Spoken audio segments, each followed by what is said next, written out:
তোমাদের মঙ্গল হইলে উহা তাহাদেরকে কষ্ট দেয়, আর তোমাদের অমঙ্গল হইলে তাহারা উহাতে আনন্দিত হয়।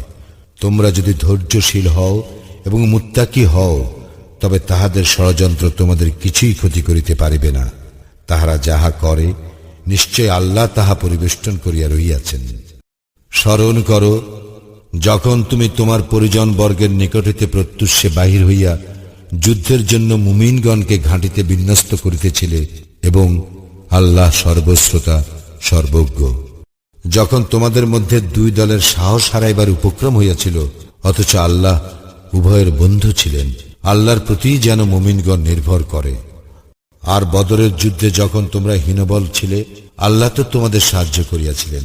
সুতরাং তোমরা আল্লাহকে ভয় করো, যাহাতে তোমরা কৃতজ্ঞ হইতে পারো। স্মরণ করো, যখন তুমি মুমিনগণকে বলিতেছিলে, ইহা কি তোমাদের জন্য যথেষ্ট নয় যে তোমাদের প্রতিপালক প্রেরিত 3 সহস্র ফিরিস্তা দ্বারা তোমাদেরকে সহায়তা করিবেন? হ্যাঁ, নিশ্চয়ই যদি তোমরা ধৈর্য ধারণ করো এবং সাবধান হইয়া চলো, তবে তাহারা দ্রুত গতিতে তোমাদের উপর আক্রমণ করিলে আল্লাহ 5 সহস্র চিহ্নিত ফিরিস্তা দ্বারা তোমাদের সাহায্য করিবেন।